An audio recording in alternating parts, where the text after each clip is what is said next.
ብሏል። እሺ አሁንም የምሰጥህ መልስ አንተ ለምትጠይቀኝ ነገር ሁሉ ቃል በቃል የተጻፈ ነገር የለም።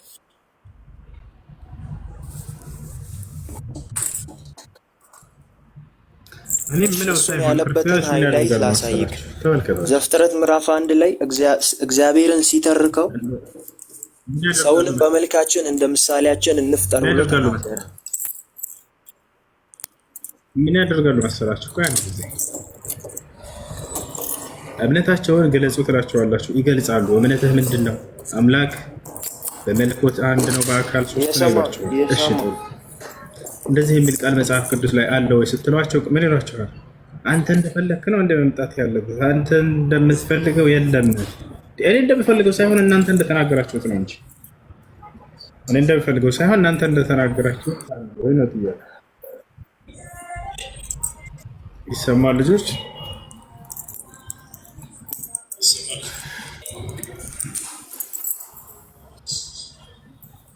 እሺ ሰው እሱም ማተር ያደርጋል ወይ? ሐሳቡ ከተጠቀሰ አይበቃም ወይ?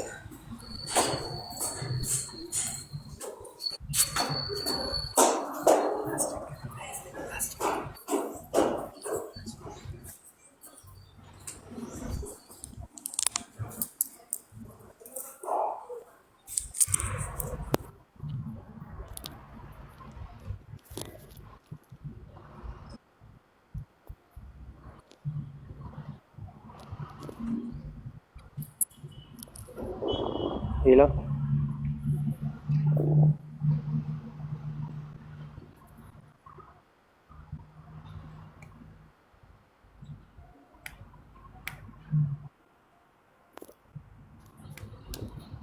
ሄሎ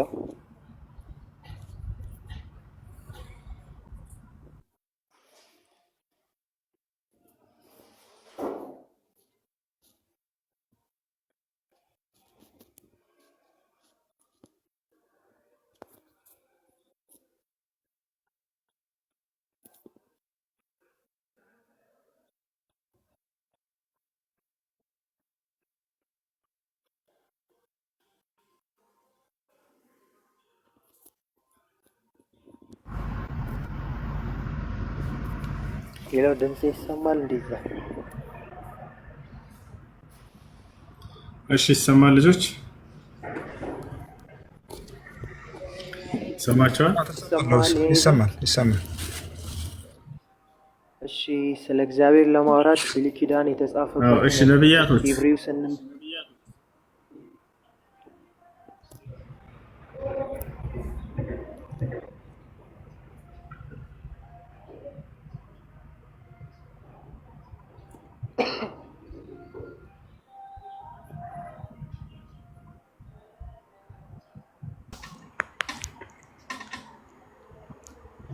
አሁን ይሰማል? አሁን ይሰማኛል። ዋይፋይ ቀይሬያለሁ። እዛ ግቢ ስላለው ዳታ ነበር። አሁን ዋይፋይ ቀይሬያለሁ። አሪፍ የሚሆን ይመስለኛል። እሺ ለማንኛውም ይሁን አምላክ በመለኮት አንድ ነው በአካል ሶስት ነው ብሎ ያስተማረ ነብይ የለም። እሺ አለ የምትል ከሆነ ማስረጃ አምጣ። እሺ ማስረጃ እየሰጠው ነው እና ደግሞ እዚህ በኮመንትም እየጠየቃችሁኝ ያላችሁ ሰዎች ሊትራሊ ካልተጻፈ ለምን ታወራለህ? አሁን ሁሱ እኔ ስለ ማንነት ብጠይቅህ ቃል በቃል አትነግር። ኢየሱስ ክርስቶስ ስለ ራሱ ሲናገር ምን አለ? እኔ ስለ እኔ በነግራችሁ ምስክርነቴን አታምኑም፣ ግን ስለ እኔ የሚመሰክርልኝ ውሃው ደሙና መንፈሱ ነው አለ። እግዚአብሔርም በምድር ሲኖር በሰው ዘንድ እንጂ ምስክርነት ያስቀረው በራሱ አይደለም። እና ዘፍጥረትን የጻፈልን ሙሴ ደግሞ እግዚአብሔርን ሲተርከው ሰውን በመልካችን እንደ ምሳሌያችን እንፍጠር አለ። ሌላው ጥቅስ ደግሞ እስራኤል እግዚአብሔር አምላክ አንድ እግዚአብሔር ነው የሚለውን ቃል ብዙዎቻችን የምንረዳው እንዴት ነው?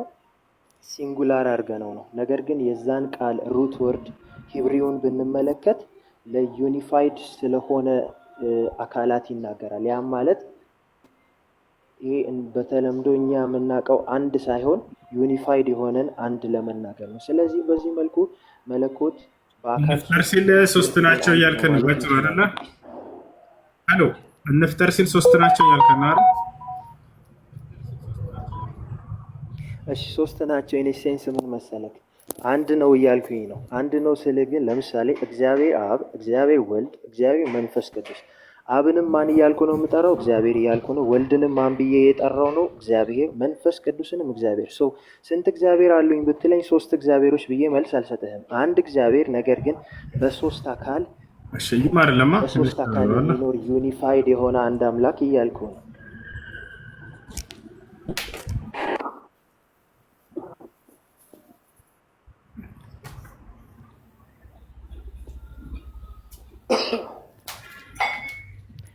እና ደግሞ ድምፅ የሚሰማችሁ ከሆነ በአዲስ ኪዳን ላይ ጌታ ኢየሱስ ክርስቶስ እራሱ የሥላሴን ምስጢር ሲያስቀምጥልን በማቴዎስ ወንጌል ምዕራፍ መጨረሻ ወደ አለ ነቢያቶች አልኩ ነቢያቶች አምላክ በአካል አንድ ነው በመለኮት አንድ ነው በአካል ሶስት ነው ብለው እነዚያም አብ ወልድ መንፈስ ቅዱስ ይባላሉ። ያስተምሩ የቱ ጋር ነው? ሙሴ ብለሃል። ሙሴ የቱ ጋር ነው እንደዚህ ነው የገለጸው? እሺ ልቀጥ የቱ ጋር ነው ሙሴ? እሺ ሙሴን አንድ በለው ጠቅሼልህ ነበር። እሱ ፓርት ደግሞ ግልጽ ካልሆነ ኢየሱስ ክርስቶስ ግልጽ ካልሆነ አይደለም ማንሳው ሙሴ ኢየሱስ ክርስቶስ ኦሪት ዘፍጥረት ላይ ገልጿል አልከን አይደለ? የቱ ጋር ነው አብ ወልድ መንፈስ ቅዱስ ይባላሉ ብሎ የገለጸው? እሺ ቶራን የጻፈው ማን ነው? ሙሴ ነው አይደል? ይሄ ሌላ ርዕስ ነው። እሱ ጋር አሁን ከገባን እንዳልጻፈ ደግሞ አሳይሃለሁ። እሱ ሳይሆን ጥያቄው አብ ወልድ መንፈስ ቅዱስ ናቸው ብሎ ገልጿል ወይ ሙሴ ነው? እሺ ሙሴን እንተው፣ ወደ ኢሳ እንምጣ። ለምንድን ነው የምንተው? እሱ ላይ አለ ብለህ እናልኩ። እሱን ነገርኩህ እኮ ካለሰምረህ ሳይሆን የቱ ጋር ነው ያለው ነው ጥያቄው። አሁን ዘፍጥረት ምዕራፍ 1 ላይ ይሄንን ቃል የጻፈው ማን ነው? ሰውን በመልካችን እንደ ምሳሌያችን እንፍጠር የሚለውን ቃል የጻፈው ማን ነው? እሺ እሱ ጋር እንደዛ ሲል ጊዜ አብ ወልድ መንፈስ ቅዱስ ናቸው ብሏል ወይ ሙሴ ነው አሁን ጥያቄው። ለምን ሶስት አደረጋችሁ? አንድ ሙሴን ከብሉይ ኪዳን ያዝልኝ ይሄንን ቃል ወይ ገና ነህ መቼ ለመጠበቅኩ ማስረጃ ይወለህ እግዚአብሔር እንፍጠር ሲል ስለዚህ ሶስት ናቸው የሚለውን ሙሴቱ ጋር ነው የነገረ። ዘፍጥረት ምዕራፍ 1:27 ላይ ሰውን በመልካችን እንደ ምሳሌያችን እንፍጠር ሲል ምን ማለት ነው? ለአንተ ነው። አንተ እኮ ነህ መጽሐፉ ባለቤት እያስረዳህ ነው። የተናገርኩህ የለም አትዘር እንፍጠር አንድ ሰው እንፍጠር አይለም። በአካል ሶስት የሆነ ግን እንፍጠር ማለት ይችላል። ሶስት ለመሆናቸው ሙሴ ተናግሯል ወይ? ማስረጃ አለህ ወይ? ሙሴ ተናግሯል ወይ ሶስት ለመሆናቸው? እሺ ሙሴ ምን አለ መሰለህ?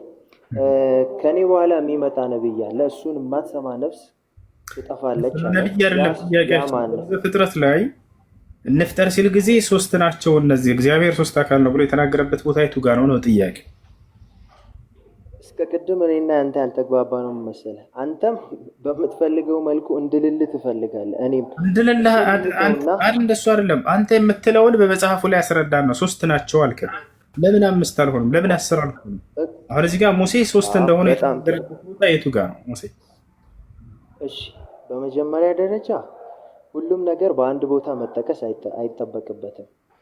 ግን መጽሐፍ ቅዱስ ክሮኖሎጂውን ጠብቆ የተጻፈ መጽሐፍ እንደመሆኑ ነገሮች ስለ መጽሐፍ ቅዱስ ወደ ጊዜ የሚገለጥ ገባ ነው። ደግሞ እንሄዳለን። እሺ ፋኒ አንድ ሚኒትሽን አንሺ።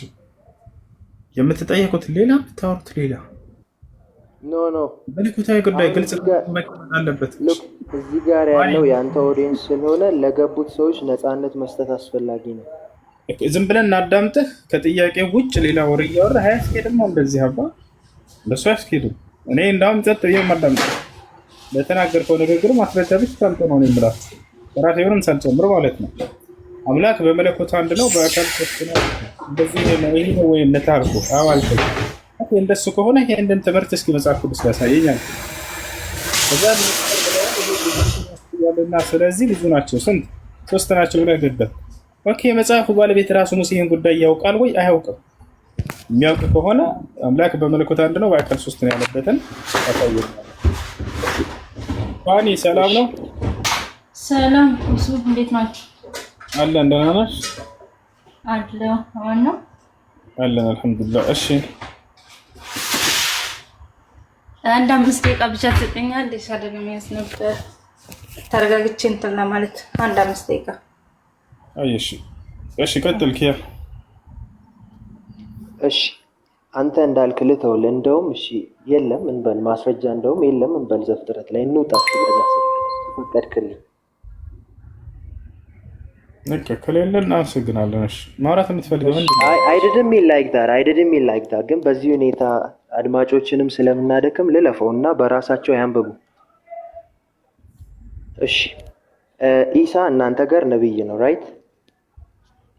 አስ ፕሮፌት ኢየሱስ ክርስቶስ ምን አለ ስንል ሊትራሊ መለኮት በሶስት አካል እንደሚኖር ገልጦልናል በማቴዎስ 28 መጨረሻ ቁጥር ላይ ወደ ዓለም ሁሉ ሂዱ ወንጌልንም ለፍጥረታት ስበኩ በአብ በወልድ በመንፈስ ቅዱስ ስም እያጠመቃችኋቸው። አንድ በልልኝ። በመጥምቁ ዮሐንስ እጅ ከተጠመቀ በኋላ ከውሃ ሲወጣ እግዚአብሔር ከሰማይ ሲናገር መንፈስ ቅዱስ በርግብ አምሳል ሲወልድ ወልድ ደግሞ ምድር ላይ ነበር። ከዚህ በላይ ሲንክሮናይዝድ የሆነ ሶስትነትን እንዴት ልንረዳ እንችላለን? መለኮት ሶስት ስለመሆኑ ሶስት ነው። ኢንሴንስ የሰው ቁጥር ነው እያልኩ አይደለም። አንድ ነው። እግዚአብሔር አብ፣ እግዚአብሔር ወልድ፣ እግዚአብሔር መንፈስ ቅዱስ። ስንት እግዚአብሔር? አንድ እግዚአብሔር በሶስት አካል የሚኖር እያልን ነው። ይህንን ደግሞ በሰውኛ ለመረዳት ከሞከርን ኦፍ ኮርስ አንረዳውም። ሬቨሌሽን ያስፈልጋል። ጨረስክ? ያህል ላውራ? እሺ ትችላለህ። እሺ ኢየሱስ ክርስቶስ እግዚአብሔር በመለኮት አንድ ነው በአካል ሶስት ነው ብሎ ተናግሯል። እንዲች ቃል በቃል ላምጣልህ አሁን ያልካትን ከባይብል እስከ ቅድም እያልኩ ያለው ይሄ ነው። አንተ ቃል በቃል የምትለኝን እንዴት ነው እግዚአብሔር እኔ የምለውን ሳይሆን አንተ ያልከውን እኮ ነው ወገናችን። ይሄን ቃል እኮ የምታምኑበት እንዴት እምነቱን በራስነት ማረጋገጥ ሲያቅታቸው አንተ እንዳልከዋል የለም ይበት ነው ማለት ነው። እንዳልኩ እናንተ ያላችሁ ክርክር ማስረጃ ምን ጠይቃችሁ እንዴት ለምን ትሉታላችሁ? እኔ ያልኩ እኮ ግልጽ ነው። እንደውም እሺ ከቻልክ አንድ ነገር እናርጋው ከቻልክ። እሺ እኔ እውነት ፈላጊ ነኝ፣ ለክርክር ምናምን አይደለም የገባሁት። አድማጮቻችንም በዚህ አጋጣሚ እየሰማችሁ ያላችሁ ይሄ ዝም ብሎ አርጊመንት አይደለም፣ ህይወት ስለመፈለግ ነው። ሶ ሁሱ የሚያመልከው አምላክ አለ። እርሱ አምላክ እውነተኛ ነው ብሎ ያስባል። ለአንድ ደቂቃ ዱዓ ያደርጋል። እኔም ለአንድ ደቂቃ እጸልያለሁ። ከዛ በኋላ እንቀጥል ከተስማማ። እንዲበራልኝ ጸልይልኝ፣ ከዛ እኔም ልጸልይ፣ ከዛ እንቀጥላለን። አብሽር ሸቲ አላህ ቀናን መንገድ ይባርክ። እሺ ፋኒ ካለሽ ይህችን ማንሳት ትችላለሽ። አብሽር ፋኒ። እሺ ናቲ ካለህ ምትናንሳ። ሰላም ነው? እንዴት ነው? ሁሱ እንዴት ነው? ሁላችሁም ሰላም ነው? አለን አማን አለን። የኔ ጥያቄ እንኳን ጀነራል ነገር ነው። እሺ እንትን የሞተ ሰው ማለት ነው የት ነው የሚገባው? ማለት ያመነና ያላመነ አንድ ሰው ከሞቱ በኋላ ግልጽ ለማድረግ እሺ አሁን አንተ አምኛለሁ ድኛለሁ ብለህ ታምናለህ? አዎ በደንብ እንጂ። ለአንተ ደግሞ ያልዳነ ሰው ብለህ የምታስበው ሰው አለ፣ አንድ ሰው። ስለዚህ ሁለቱም ከዚህ ዓለም አሁን ላይ በሞት ሲለዩ አንተ የምታገኘው ጥቅምና ያ ሰው የሚያገኘው ጉዳት፣ ነፍሱ ከስጋው ስትለይ በሰማይ ቤት ያለው ምንድን ነው? المؤمنون ለዳነው ነው ላልዳነው ሰው? እሺ ነብዩ መሐመድ ሰለላሁ ዐለይሂ ወሰለም ምናሉ ባጭሩ أرواح المؤمنين في الجنة ነው፣ የሙስሊሞች ነፍስ በገነት ትሆናለች አሉ። አላህን ደግሞ የካደ ሰው የቀብር ቅጣት ይጠብቀዋል። ከዚያም በኋላ ወደ ገሃነም ይገባል የትንሣኤ ቀን ደግሞ። ይሄ ነው ባጭሩ። አይ ግልጽ አልሆነልኝም። ማለት አሁን የሰውየው ነፍስ አሁን ላይ ብትለይ ያ ነፍሷ የት ነው የምትገባው ነው? ምንስ ያጋጥማታል? ያልዳነው ሰው የቀብር ቅጣት አለባት፣ የእሳት ቅጣት ትቀጣለች። النار يعرضون عليها غدوا وعشيا ይላል። በጠዋትም በማታም እሳት ወደ እርሷ ይቀርባል ትቀጣለች ብሏል። የዛኔ የትንሣኤ ቀን ደግሞ ከተቀሰቀሱ በኋላ ገሃነም ይገባሉ። ትልቁ ገሃነም። አይ እኔ አሁን እኮ አንድ ብልሽታ ስለፈጠረብኝ ነው። ስለዚህ አሁን በዚህ ዘመን የተወለደና ወደ መጨረሻው ዘመን የተወለደ ሰው እኩል አይደለም፣ ፍትሃዊ ላይሆን ነው ማለት ነው። ምክንያቱም አሁን ያለው እስከዛ ድረስ ሊቃጠል ነው ማለት ነው። በመጨረሻው ያለው ሰው ግን እንደየኃጢአታቸው እኮ እና እንደየኃጢአታችን ቢሆን አሁን ላይ ያለው ሰው ቢሞት ነፍሱ ሰማይ ቤት ሆኖ ግን መጨረሻው ዘመን ሲመጣ በዛ ደግሞ የተፈጠረው ሰው ለፍርድ ሲቀርብ አጭር ጊዜ ያለው እኔ እስከዛ አሁን ከኔ በፊትም ያሉት እስካሁን ድረስ ያላመኑት እስካሁን ድረስ እሳት ውስጥ ናቸው ማለት ነው። አዎ ያላመነ ሰው ሁሉ እንዴት ነው ፍትሃዊ ነው? አዎ አምላክ እርሱን የካደ ሰው ገሃነም ሊያስገባው ወስኗል አይደል? ክርስቲያን አንተ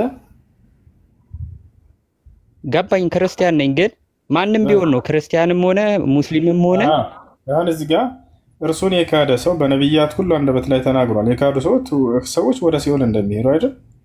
ስለዚህ ከሞት በኋላ ቅጣት ነው የሚጠብቃቸው። መጀመሪያ የሚሞተው መጨረሻ የሚሞተው ልክ እንዲሁ ቅጣት ይጠብቃቸዋል። ያ ነው። ከዚያ በኋላ የትንሣኤ ቀን የዘላለም ብርሃን ውስጥ ይገባሉ፣ ይቀጣሉ እኮ። እና አሁን በዘመን ማለት አሁን ላይ ያለው መጀመሪያ ላይ የነበሩት ሰዎችና ወደ መጨረሻው ዘመን ያሉት ሰዎች ፍትሃዊ ነው ብለህ ታስባለህ? አሁን በአንተ አስተሳሰብ ሁሉም ቅጣት ይጠብቃቸዋል። እንዴት ቅጣት ይጠብቃቸዋል እኮ? አሁን መጀመሪያ ላይ የተፈጠረው ሰው እኮ አሁን መጀመሪያ ላይ የተፈጠረው ሰው ሙቶ አሁን ገሃነም ላይ ቢሆን እኛ አልተፈጠርንም፣ አሁን ላይ ተፈጥረናል። ልክ እኛ ጋር አሁን ቀኑ እንደሚቀያየር ዘመናት እንደሚለዋወጡ በቀብር ሰዎችም ላይ ዘመናት እየተለዋወጡ መስለው ነው አይደል? እንዴ ግልጽ እኮ ነው። ከኔ በፊት የነበሩ ሰዎች አሉ። ያ ሰው ሞተ፣ ገሃነም ገባ። እንዴት የቀብር ህይወትን መጽሐፋቸው ስለማያወራ ከኛ እንዳንተ እሺ፣ የቀብር ህይወት ምድራዊ ህይወት ላይ እንደምትለዋወጥበት አይደለችም።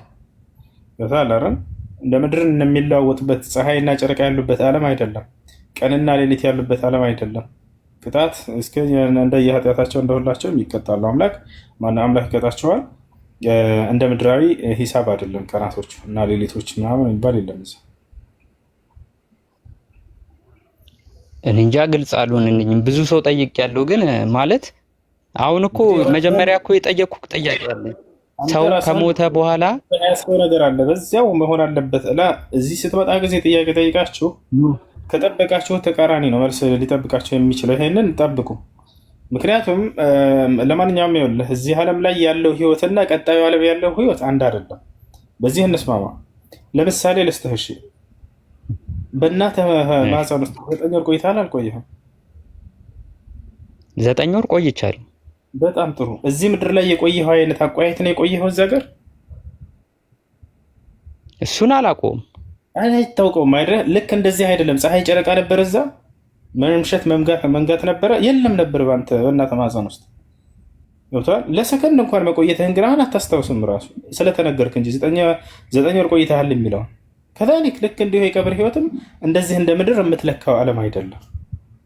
ፀሐይና ጨረቃ የሌለበት፣ ቀንና ሌሊት የሌለበት የራሱ የሆነ ጊዜ ያለው ነው። እንደ ምድር እንደዚህ ከዛ ከአዳም ጀምሮ እስካሁን ድረስ ያለው የሚኖረው የእስካሁን የቆየ ቆይታ ጊዜ ምን ያክል ነው? አንድ ሰው እንቅልፉን ተኝቶ የተነሳ ያክል ነው ብሎ አላህ በቁርአን ላይ ይገልጽልናል። የሚገርም ምን ይላል? ቃሉ ያ ወይለና መን በዐሰና ሚን መርቀዲና ይላሉ አለ። ከአዳም ጀምሮ የዛን የሞቱት ሰዎች ምን ይላሉ? ከቀብር ሲቀሰቀሱ ማን ነው ከእንቅልፋችን የቀሰቀሰን ይላሉ አለ። ልክ ተኝተው የተነሱ ያክል ነው። ለሁላቸውም አንድ አይነት ስሜት ነው የሚኖረው እኮ። አሁን ማለት ሁሉም ሰው ፍርድ እስኪመጣ ድረስ በኩል ቦታ ነው የሚቀመጠው ነው። እንደዛ ሊያስማማኝ ይችላል። እንደየኃጢአታቸው ይቀጣሉ፣ ቅጣት አለባቸው። ከዚያ ፍርዱ ቀን ደግሞ ሁላቸውም ባንድ ወደ ገሃነም ይገባሉ። ወየውም አልቅያመት አድኪሉ አለ ፊርዓውን አሸድ ልዓዛብ ወሲቀ ለዚነ ከፈሩ ኢላ ጀሃነመ ዙመራ ይላል። እነዚያ የካዱት ሰዎች ወደ ገሃነም ይነዳሉ እያለ ይናገራል።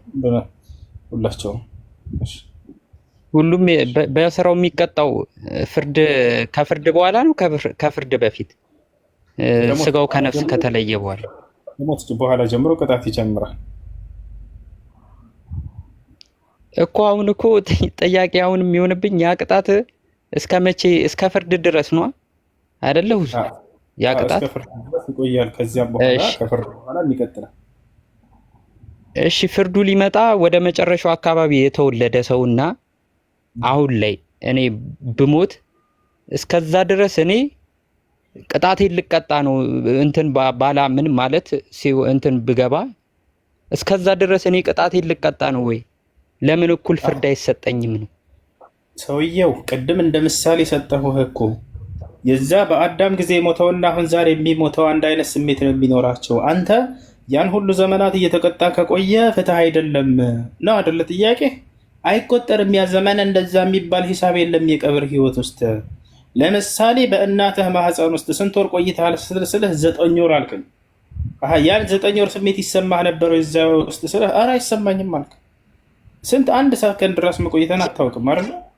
አሁን ስለዚህ በአዳም ጊዜ የሚሞተውና ዛሬ የሚሞተው የሚሰማቸው የቆይታ ስሜት አንድ አይነት ስሜት ነው። ያን ሁሉ ዘመናት እየተቀጣ የሚቆይበት ዓለም አይደለም እያልኩ ነው። ገብቶሃል አይደለም? ከሃዲያኖች እኩል ቅጣት አላቸው። እኔ ሁለት አይነት መልስ የመለስክልኝ መስሎኝ አይደለም ማለት ሁለት አይነት የመለስክልኝ አንድ አይነት ቅጣት እንጠብቃለን። ቴንክ ዩ። እሺ ክርስቲያን ነህ አይደለ? አዎ። እሺ እግዚአብሔር ክርስቲያን ሁን ብሎ አዞህ ነው ክርስቲያን ሆንከው ወይንስ በራስህ ነው? ዲቤት ማድረግ አልችልም። ያው ክርስቲያን ማለት የክርስቶስ ተከታይ መሆን ማለት ነው። እሱን ሳይሆን የጠየቅኩት እግዚአብሔር ክርስቲያን ሆን ብለዋል ወይ ነው መጽሐፍ ቅዱስ ላይ። ያው እንዴ ክርስቶስን ያደረገውን ነገር መከተል ክርስቲያን መሆን ማለት አይደለም እኮ። እንደሱን ሳይሆን ለምሳሌ ክርስቲያን ሆን የሚል ትእዛዝ አለ ወይ ነው። ነቢያቶች ምን ነበሩ ብዬ ብጠይቅህ አሁን እነ አብርሃም እነ ሙሴ እነ ዳዊት ምን ነበሩ? ክርስቲያን ነበሩ አልነበሩ? ማለት ሁሱን አሁን እንደዚህ ማለት ትልቅ ካንተ ጋር ሆነ ከማንም ጋር ዲቤት የማድረግ እንትኑ የለኝም። ግን ክርስቶስን የምከተል ክርስቲያን ነኝ ማለት ራሴ ሆንኩኝ። ክርስቶስን ነው የምከተለው። ገብቶሃል? ክርስቶስን ነው የለበስኩት። ማንን ትከተላለህ ሳይሆን ስለ ሃይማኖቱ ነው እየጠየቅኩ ያለሁት፣ በግለሰቡ ስለ አካሉ ሳይሆን ክርስቶስን መከተልን አለመከተል ሳይሆን። አዎ ክርስቶስን ትከተላለሽ እንዳንተ እምነት ማለት ነው። ያ ሳይሆን ክርስቲያን ተብሎ እንደ ትእዛዝ አለ መጽሐፍ ቅዱስ ላይ። ስለ ሃይማኖቱ ነው የምጠይቀው። ግዴታ መባል አለበት ማለት ነው? ክርስቲያኑኑ መባል አለበት አለ ወይ ነው ጥያቄው። ስለተባሉ ነው መጽሐፍ ቅዱስ ላይ ተብለዋል ተብለዋል። ግን እግዚአብሔር ምን መሰለህ እግዚአብሔር ብሏል ወይ ኖ? አሁን እኔ መጽሐፍ ቅዱስ ላይ በቂ እውቀት የለኝም። ብሏል ወይ ብትለኝ ተብለው መባል አለባቸው ይላል። አሁን መባል አለባቸው ተብለዋል መጽሐፍ ቅዱስ ላይ። ግን እግዚአብሔር አይደለም ያለው። በጣም በሚያሳዝን ሁኔታ እግዚአብሔር ክርስቲያን ሆኑ ብሎ የትም ቦታ ላይ አልተናገረም። ነቢያቶችም ክርስቲያን ሆኑ ብለው የትም ቦታ ላይ አልተናገሩም። አንድ የመጽሐፍ ቅዱስ ጸሐፊም አንድ ነቢይ አንስቶ ክርስቲያን ሆኑ ብሎ ያዘዘበት ቦታ የለም። ነገር ግን ደቀ መዛሙርቶችን የሐዋርያት ሥራ ምዕራፍ 11 ቁጥር 36 ላይ ደቀ መዛሙርትም ለመጀመሪያ ጊዜ በአንጾኪያ ክርስቲያን ተባሉ ይላል። ተባሉ ሰዎች ናቸው ያወጡት ይህን ስም። ምናልባት በኦርቶዶክስ ከሆንክ ምህረት አብ ምን ይላል? እኛ ክርስቲያን አይደለንም፣ ክርስቲያን የሚለውን ስም ያወጣልን ጠላት ነው፣ ስማችን አይደለም ክርስቲያን ይላል። ምን ትላለህ? እኔ እንጃ። ምን መሰለህ በአሁን አይደለም በእኛ አስተምሮ በእናንተም አስተምሮ እኮ ልዩነት አለ አይደለ እንዴ? በኢስላም አስተምሮ እኮ ልዩነት አለ። ስለ ልዩነቱ አይደለም ጥያቄ። ክርስቲያን የሚለው ስም አምላክ ያወጣው አይደለም፣ ነቢያቶች ያወጡት አይደለም ነው ጥያቄው። እኛ ግን ኢስላም የሚለውን አምላክ ራሱ ነው የሰየመን በዚህ ስም።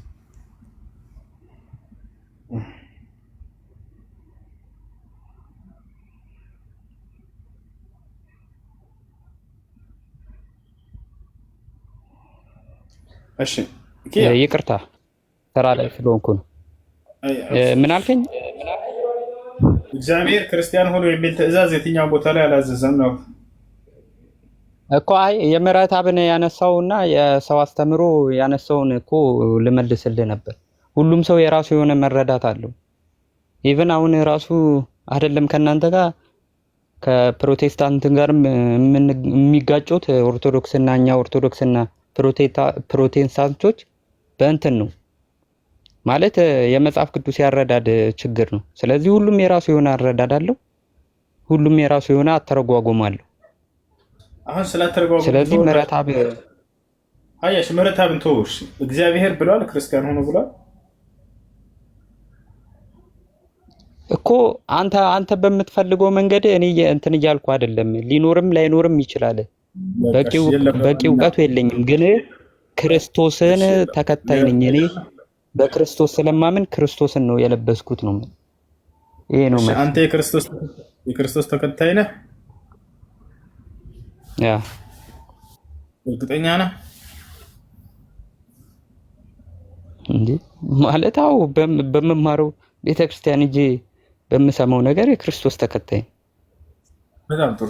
የክርስቶስ ተከታይ ሳትሆን አንተ የክርስቶስ ተቃዋሚ ነህ፣ ከይቅርታ ጋር ማለት ነው። ምክንያቱም ኢየሱስ ክርስቶስ አምልኩኝ አላለም። አምልኩኝ ብሏል አላለም? አንተ ግን ታመልከዋለህ። እሺ አምልኩኝ ብሏል ኢየሱስ አለ? አዎ ብሏል። የቱ ጋር ነው ያለው? እንዴ ቃል በቃል መጻፍ አለበት እንዴ አምልኩኝ ተብሎ? ኧረ ምንድን ነው የምንፈልገው? አምልኩኝ ብሎ እግዚአብሔር አምልኩኝ ብሏል እኮ ከአብ ጋር እንዳይደሉ ኢየሱስ ክርስቶስና በአንድ መስሎኝ 10 ናቸው 80 ናቸው ሳይሆን ጥያቄ ይሄ አምልኩኝ ብሏል ወይ ኢየሱስ ነው ጥያቄ። ያው እናመልከዋለን ምክንያቱም እሱ ፈጣሪ ስለሆነ ለዘላለም ሕይወት የሚሰጠው እሱ ብቻ ነው። ስለሱ እናወራለን ስለምታነሳቸው ሁሉ ሐሳቦች ይወለ ግን አምልኩኝ ብሏል ወይ ነው ጥያቄ እኮ። አምላክ መሆኑን ለማወቅ የዘላለም ሕይወት የሚሰጠው አምላክ ነው እንጂ ሌላ ሊሰጥ አይችልም። ስለዚህ እሱ ፈጣሪ ነው፣ እሱን አመልከዋለሁ። አጭር መልስ እኮ ነው ብዙ አይደለም። አምልኩኝ ግን አላለም አይደለ? ግን የዘላለማዊ ሕይወት ወደሚለው አሁን ቀጣይ እንመጣለን። አብሽር ምን ማለት እንደሆነ ግን አምልኩኝ አላለም እንዴ እኮ። የግዴታ ቃል በቃል መጽሐፍ ቅዱስ ላይ አንድ ነገር መጻፍ የለበትም እኮ ነው የምልህ። ሁሉም ነገር ቃል በቃል ማለት ሀሳቡ ካለ ያንን ሀሳብ ተከተለ። ማንኛውንም ጥያቄ የጠየኳቸው እስካሁን ከጠዋት ጀምሬ ቃል በቃል የለም። ታዲያ የለም ምክንያቱም ያላችሁት ቆይ አንዴ እሺ፣ ለምንድን ነው የምታመልከው? የዘላለም ሕይወት በሱ በኩል ስለሚገኝ በጣም ጥሩ አየህ አይደለ? ማን ነው ያን የዘላለም ሕይወት የሚሰጠው? መንግስተ ሰማያትን የሚሰጠው ማን ነው? ኢየሱስ ነው? አብ የዘላለም ሕይወት የሚሰጠው በኢየሱስ በኩል ነው የሚሰጠው። ሰጪው ማን ነው? ኢየሱስ መስጠት ይችላል አይችልም? ኢየሱስ ይችላል። አይችልም? ማስረጃ ልስጥህ።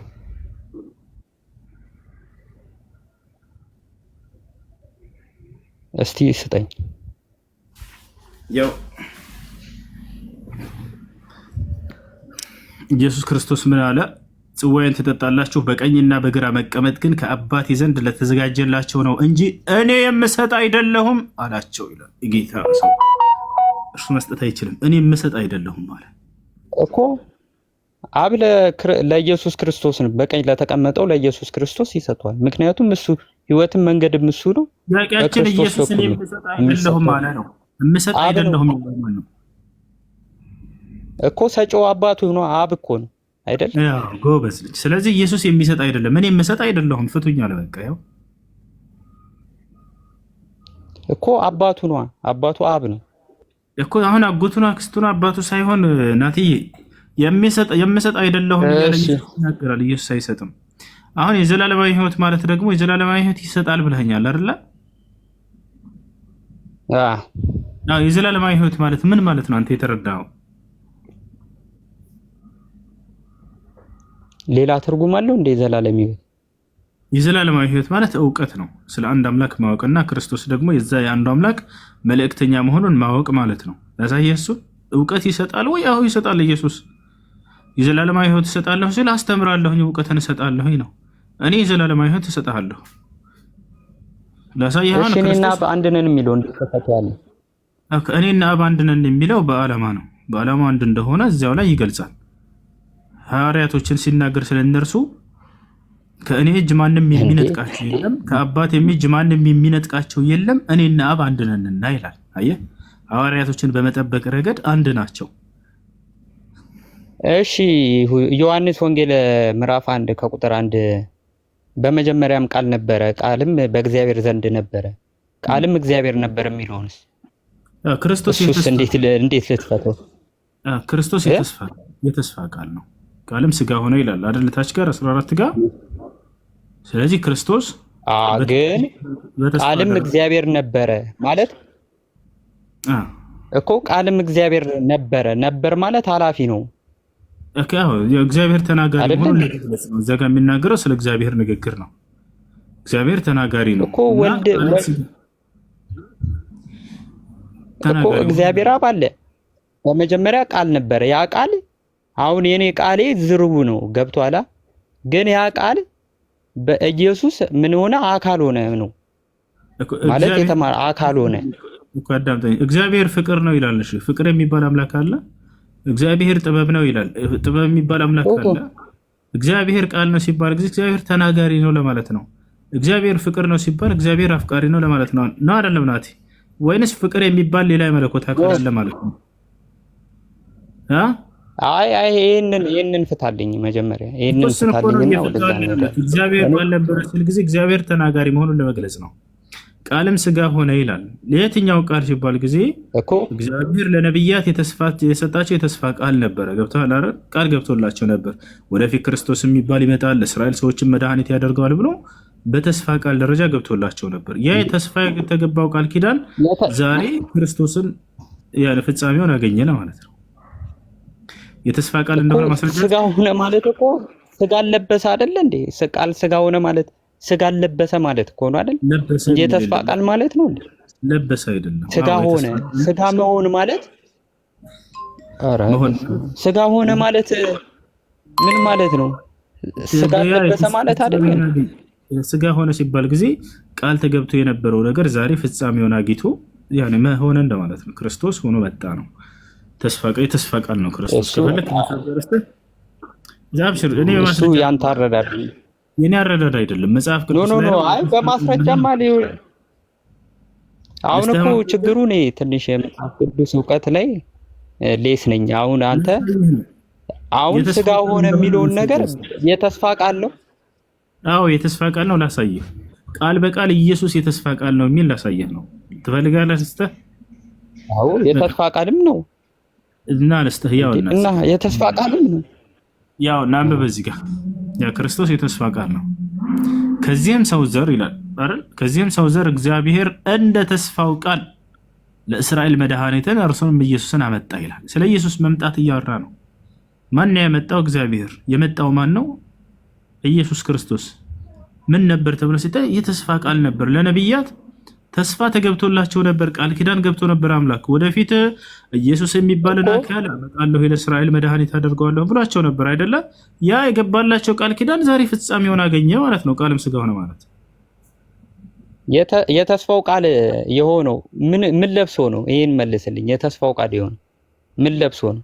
ለበሰ የሚል ቃል ስጋ ለብሶ ለበሰ የሚል ቃል የለም። ስጋ ሆኖ የሚለው ስጋ ሆኖ አይደለ? የተስፋ ቃል የሚለው ስጋ ሆነ ሲባል የተስፋ ቃል የሆናቸው እኮ ኢየሱስ ክርስቶስ ስጋ ሆኖ ነው። ሆነ ማለት ምን ማለት ነው? ሆነ ማለት ድርጊት ነው። በጣም ጥሩ። ሆነ ሲባል ጊዜ ያስኮነው አካል አለ፣ የሆነ አካል አለ አይደለ? የሆነው ማን ነው? ያስኮነው ማን ነው? የሆነው ማን ነው? ኢየሱስ ነው አይደለ? የሆነው ኢየሱስ ክርስቶስ። ያስኮነው ማን ነው? ያስኮነው እግዚአብሔር አብ። ጎበዝ። በምን አስኮነው? በቃሉ አይደለ? በቃ የቃሉ ስጋ ማለት የክርስቶስ ቃሉ አካል ሆነ። አሁን የኔ ቃል ንግግር ነው።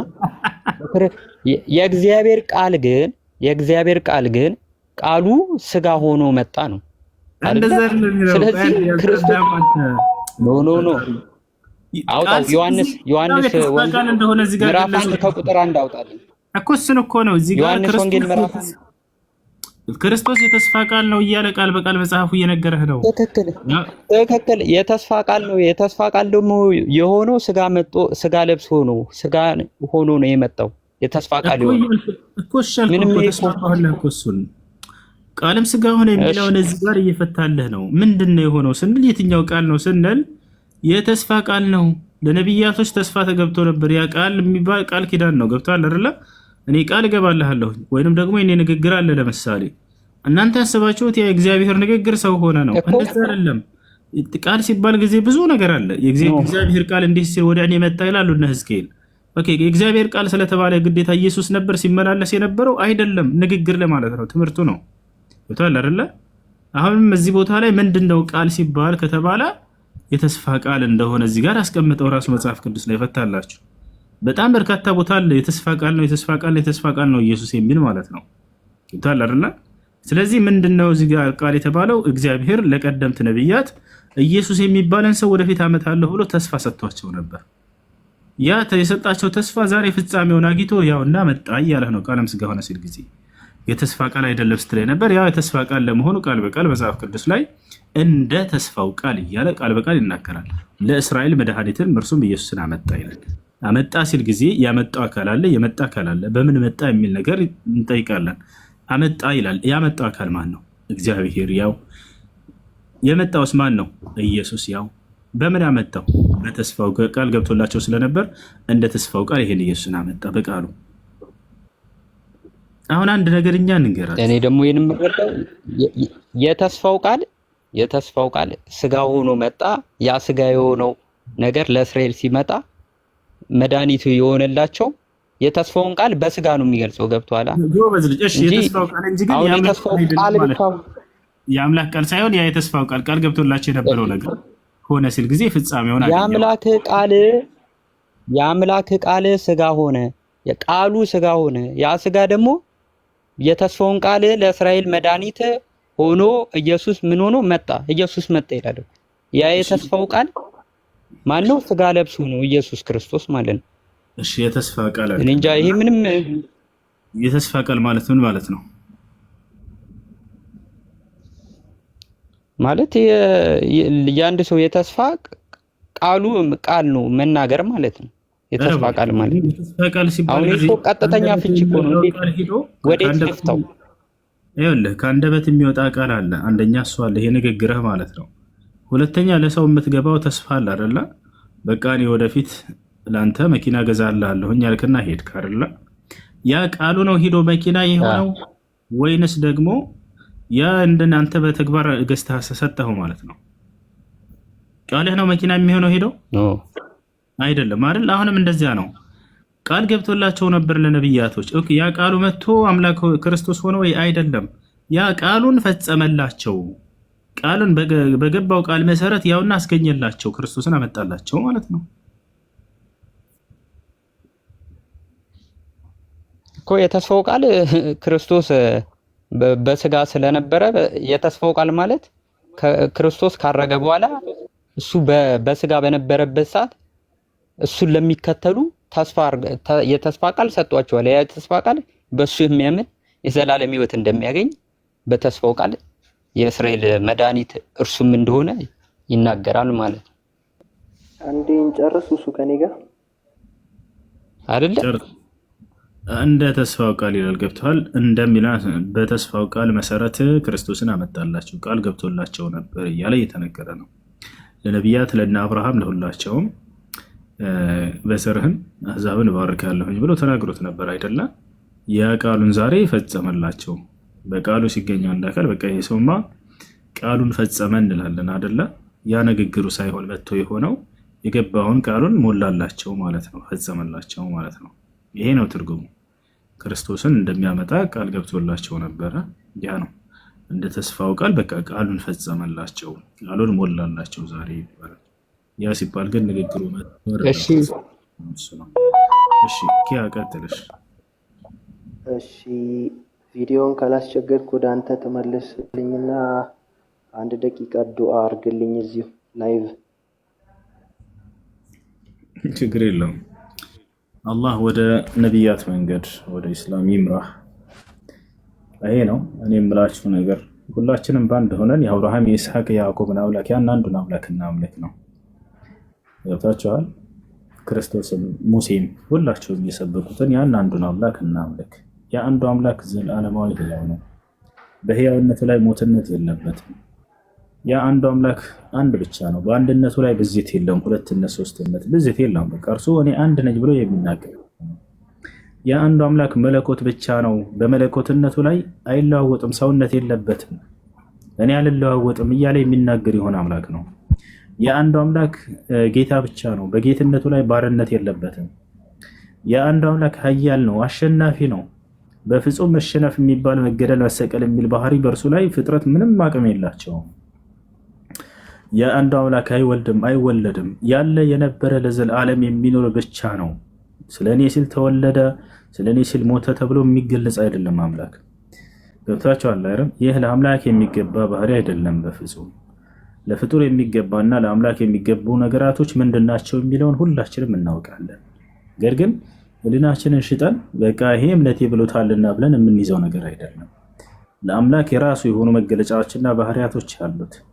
እነዚያ ልናውቅ ይገባል። ለዚህ ነው በነቢዩ ሙሐመድ ሰለላሁ ዐለይሂ ወሰለም ጊዜ የአይሁድና የክርስቲያን ሊቃውንቶች መጥተው ጠየቋቸው። እስኪ ሙሐመድን እንጠይቀው፣ ስለ ጌታው ስለ አምላኩ እስኪ ግለጽልን አሉ። ያ ሙሐመድ ሲፍ ለና ረበክ አሉ። ሙሐመድ ሆይ እስኪ ጌታህን ግለጽልን፣ ማን ነው ጌታ ብለው ጠየቋቸው። የመጣውን መልስ ከአምላክ ዘንድ እንደ ጠያቂዎቹ ለነሱ የሚሆን መልስ ነው።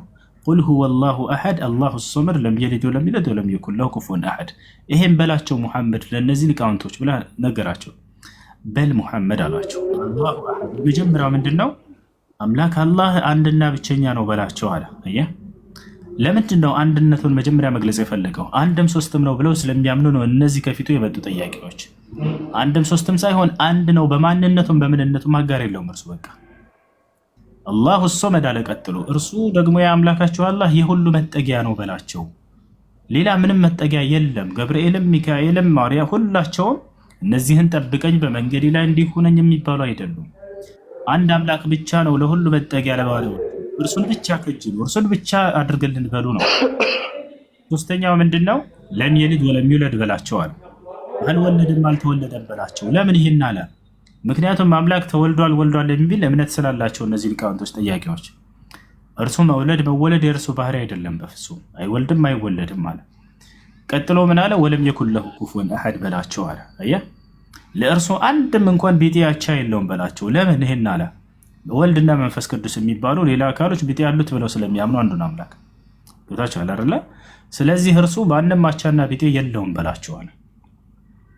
እና ነቢዩ ሙሐመድም ሰለላሁ ዐለይሂ ወሰለም የመጡት ይህን መንገድ ለትውልድ ዳግም እንዲያድሱ፣ የአብርሃም የኢስሐቅ የያዕቆብን አምላክ እንዲያመልኩ ትውልዶች፣ የሙሴን የመሲሁን የማርያምን የነዚህን ታላላቅ ጻድቆችና የመላእክቶች የገብርኤል የሚካኤል የነዚህን ሁሉ አምላክ እናምልክ የሚል ቃል ሙሉ ቁርአን ላይ ብታነቡ እነዚህን አካሎች ጻድቆች ሆነው ታገኛቸዋላችሁ። ማርያም ጻድቅ ነች ይላል ቃል በቃል ቁርአን ላይ። ወኡሙሁ ስዲቀቱን ይላል። ማርያም እናቱም ጻድቅ ነች ብሎ ይገልጻታል። ነቢዩ ሙሐመድ ሰለላሁ ዐለይሂ ወሰለም ማርያም በዚህ ዓለም ላይ ምልኡነትን የተጎናጸፈች ሙሉ ሴት ነች ብለው ይናገራሉ። በቀጣዩ ዓለም ደግሞ የገነት ነች ብቻ ሳይሆን የገነት ታላቅ ሴት እርሷ ነች ብለው ተናግረዋል። ጻድቅነቷን ይናገራሉ። የት አግኝተዋት ነው? ማርያምን አያውቋትም፣ አላዩዋትም። ነገር ግን ያ ለነቢያት ሲገልጥ የነበረው አምላክ እነ ማርያምን ጻድቅነታቸውን የመሰከረላቸው ያ አንድ አምላክ ነው የላካቸው። እርሱ ነው በእነዚህ በነቢያት መንገድ ላይ አድርግ ህዝብን ብሎ የላካቸው እሱ ነው። በልጃአ ቢልሐቅ ወሰደቀ ልሙርሰሊን ይላል። በእውነትም ሙሐመድ እውነትን ይዞላችሁ መጥቷል፣ ቀደምት ነቢያትንም አረጋግጦላችኋል ይላል። አዎ አብርሃምን፣ ኢስሐቅ፣ ያዕቆብ፣ ዮሴፍ፣ እነ ሙሴ፣ እነ ዳዊት፣ እነ ሰለሞን፣ እነ መሲሁ፣ እነ ኢልያስ፣ እነ ዮናስ እነዚህ ሁሉ ጻድቅ ነቢያትና አምላክ የመረጣቸው መልካሞች መሆናቸውን ይናገራሉ። ይህን አቡከር የምትጨምረው? አመሰግናለሁ። እኔ እንድጸልይ ጠይቄ ነበር ከተፈቀደልኝ። ፍሪደም እዚህ ካለ ብጸልይ ችግር የለውም ማለት ነው። ኦኬ፣ ለማን ነው የምትጸልየው?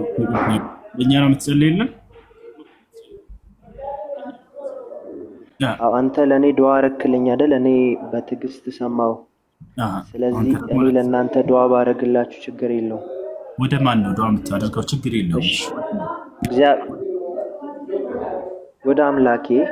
አንተ ወደ አምላክህ ዱዓ አረግ። የአንተ አምላክ እውነተኛ ከሆነ ይመራኛል ወደ አንተ መንገድ፣ የኔ አምላክ ደግሞ እውነተኛ ከሆነ ይመራችኋል ማለት ነው። ችግር የለውም። ግን ያን አንድ አምላክ ግን አሳውቅ። እግዚአብሔር አባት ሆይ ወደ ማን ነው የምትጸልየው? ወደ አብ፣ ወደ ወልድ ነው ወደ መንፈስ ቅዱስ? ወደ እግዚአብሔር። ወደ አብ፣ ወደ ወልድ ነው። ተመልሼ ልንገርህ? ንገረኝ። ችግር የለውም። እንደ ኢየሱስ ክርስቶስ ወደ አብ ብቻ ወደ አብ፣ ወደ ወልድ፣ ወደ መንፈስ ቅዱስ ነው የምትጸልየው? ወደ ኦፍ ኮርስ ወደ እግዚአብሔር ስልህ ሁልጊዜም ወደ አብ፣ ወደ ወልድ፣ ወደ መንፈስ ቅዱስ እያልኩ ነው። በጣም ጥሩ። ኢየሱስ ክርስቶስ ግን ወደ ማን ነበር ሲጸልይ የነበረው? እሱ በሰውነቱ ነው። በምንነቱ ነው ሳይሆን ወደ ማን ነበር ሲጸልይ የነበረው ነው። ስለሷ ሳይሆን አሁን ጥያቄ ወደ ማን ነበር? በሰውነቱ ወደ እግዚአብሔር አብ። ኦኬ። በመለኮትስ ወደ ማን ነው? ሰውነቱ አሁን ብለህ እየለየህ ነው። ማን ነው የሚጸልየው? በመለኮቱማ ይጸለይለታል እንጂ ኢየሱስ ክርስቶስ ወደ ማን ነበር ሲጸልይ የነበረው? ወደ አብ። አንተ ግን ከክርስቶስ ተቃዋሚ ሆነ ወደ አብ፣ ወደ ወልድ፣ ወደ መንፈስ ቅዱስ ማለት ነው አይደል?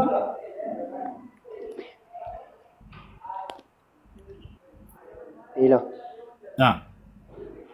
እሺ።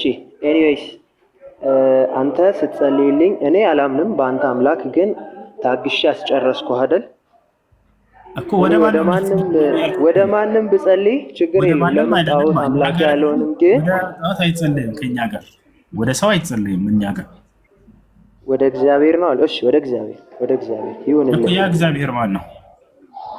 እግዚአብሔር አብ፣ እግዚአብሔር ወልድ፣ እግዚአብሔር መንፈስ ቅዱስ። በጣም ጥሩ። እንግዲያውንስ ኢየሱስ ክርስቶስ ወንድ ልጅ ነው። ወደ ወንድ ልጅ እኛ ስር ምን ትላለህ? እሺ አንድ ጥያቄ ልጠይቅህ። እግዚአብሔርን ታዩታላችሁ? ከሞታችሁ በኋላ እግዚአብሔርን ታዩታላችሁ? እግዚአብሔር የሚለውን ስም ተውና አላህ ብለህ ጠይቀኝ። ምክንያቱም አላህን ታዩታላችሁ ከሞት በኋላ? እናየዋለን ነው። እሱ እኮ መንፈስ ነው። እንዴት ታዩታላችሁ? መንፈስ ነው የሚል አሳየኝ። ችግር የለም። እሺ ታዲያ እናንተ ጋር ማን ነው? አላህ መንፈስ ነው የሚል አሳየን። እንዴ አንተን እየጠየቅኩ እኮ ነው። የኔ አምላክ መንፈስ ነው። የኔ አምላክ መንፈስ ነው። መንፈስ ነው ሲባል ምን ማለት ነው? አታውቅም መንፈስ ምን እንደሆነ? ጥያቄ እየተጠየቅክ ነው። አታውቅም ሳይሆን ጥያቄ እየተጠየቅክ ነው። ስጋ አይደለም ማለት ነው። ስጋ ያልሆነ ማለት ነው። ምናምን አይደለም። እኛም አላህ እንደሱ ከሆነ ኦፍ ኮርስ ምን ልልህ ፈልጌ ነው እንደዚህ ይላል። ከሞትን በኋላ መንፈስ ማየት ስለማንችል እግዚአብሔር ራሱን ለዓለም መግለጥ ነበረበት። ስለዚህ መጽሐፍ ሲናገር ስለ ኢየሱስ እንደዚህ ይላል፣ በሱ ስጋ የመለኮት ሙላት ተገልጦ ይኖራልና ይላል።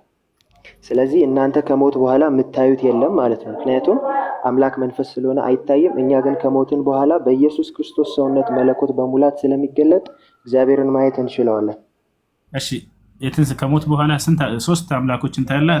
አብን መንፈስ ቅዱስን ታያቸዋለህ? ኖ ሶስት ስልህ ሁሌም እንድታቀልኝ የምፈልገው አንድ እያልኩኝ ነው። ከሞት በኋላ ሶስቱም ይመጣሉ አይመጡም? ሶስቱም ታያቸዋለህ? አታያቸውም? በክርስቶስ ሰውነት ውስጥ በሙላት ይገለጣል ይላል መጽሐፍ ዮሐንስ 1 ላይ ሲናገር እንደዚህ። አብን ታየዋለህ? አታየውም? አብን በክርስቶስ ሰውነት በሙላት አየዋለሁ። ወልድንም መንፈስ ቅዱስን ክርስቶስን ብቻ ነው የምታየው በትንሣኤ ቀን እዚህ ምድር ላይ የነበረውን፣ ወይንስ ሌላንም አታይም? እሱም ብቻ ነው? ኦኬ ምን መሰለህ፣ ሶስት ሲባል ይሄ ስዕል ላይ እንዳለው ሶስት ምናምን አድርጎ ነው ሰው የሚያስበው። ነገር ግን አምላክን በዛ ልክ ዲሚኒሽ ማድረግ አንችልም። ሶስት ነው ስንል አንድ ነው እያለን፣ ሳይደመር ሶስት የሆነ ሳይቀነስ አንድ የሆነ እያለን ነው። እሺ እንደሱ ከሆነ ስለዚህ አንድ አካል ብቻ ነው ያለው ማለት ነው አይደል? አንድ አምላክ። ስለ አካል ነው የምጠይቀው። አንድ አካል ብቻ ነው ያለው አይደለም? ሶስት አካል አይደለም? የጌታ ሰው እነዚህ ሶስት አካሎች ዩኒፋይድ እንድታክል የሚፈልገው ዩኒፋይድ ፐርሰን አሏ። እነዚህን ሶስት አካሎች ድንግል ማርያም ትጸንሳቸዋለች? አልጸነሰቻቸውም? እንግዲያውስ በዩኒፋይድ አካልነት ሶስት ነው ብለናል። የተጸነሰው ማን ነው? እግዚአብሔር ወልድ ነው ቃል የሆነው። በጣም ጥሩ። ስለዚህ ያልተጸነሰ ሌላ አምላክ አለ የለም? ይሄንን ነው እኮ የምልህ። እኛ የምናስበው ሶስት የማቴማቲክሱን ሶስት ነው። ፈጣሪ ያልተጸነሰ ሌላ አምላክ አለ የለም? ኖ ዌይ ብሮ አይ ካን አንሰር ላይክ ይሄንን ስትሬት እንደምትጠይቀኝ ቢኮዝ ፋላሲ ይፈጥራላ። አጠያየቅ እኔ ፋላሲ እንድፈጥር የሚያደርግ አይነት አጠያየቅ ነው። ያ ደግሞ መሆን የለበትም። የተጸነሰ ሌላ አምላክ አለ ወይንስ የለም? አልገባኝም። ላይክ አንድ አምላክ ነው ያለው አይደለ? የአንድ አምላክ ማን ነው? ስለ ኢየሱስ ድንግል ማርያም ያን አንድ አምላክ ጸንሰዋለች አልጸነሰችው? ወይንስ አምላክ አይደለም ጸነሰች? ጸንሰዋለች። እሺ ከጸነሰችው ውጭ ሌላ አምላክ አለ የለም? የለም። በጣም ጥሩ። አብ ተጸንሷል አልተጸነሰም? አልጸነሰም። አምላክ ነው አይደለም? አብ አምላክ ነው። አልተጸነሰ ሌላ አምላክ ግብር የሚባል ነገር ግብር የሚባል ነገር አለ። ያልተጸነሰ ሌላ አምላክ የለም ብለኸኝ ነበር አይደለ? አብ ደግሞ ያልተጸነሰ ሌላ አምላክ እንደሆነ ተናገርክ። ኖ ለምን እንደዛ እንዳልክ እንገርህ። ዩኒፋይድ ነው እያልኩ አንተ ግን አላስጨረስከኝም። ዩኒፋይድ የሚለው ቃል ሲንጉላር ከሚባለው ቃል ይለያል።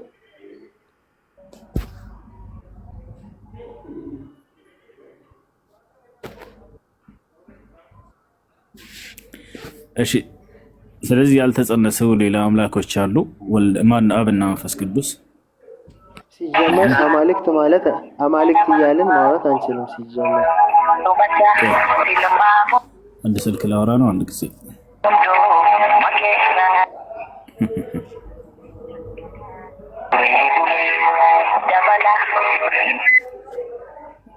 ሄሎ ሰላም ነው፣ እንዴት ነህ? ሰላም ይለር። እሺ ያለው ሁሱ እባላለሁኝ፣ ታውቀኛለህ? ሁሱ እባላለሁኝ። አንድ ሰው ስልክህን ሰጥቶኝ ነበረ። እሺ ማን ነበር? እሺ ከአዳማ ነህ አይደለ? እሺ ስለ እስልምና መረዳት እፈልጋለሁኝ ምናምን ብለህ ቁጥርህን የሰጠኸው ልጅ አለ፣ እሱ አውራው ብሎኝ ስልክ ልኮልኝ ነበር። እውነት ነው? እውነት ነው።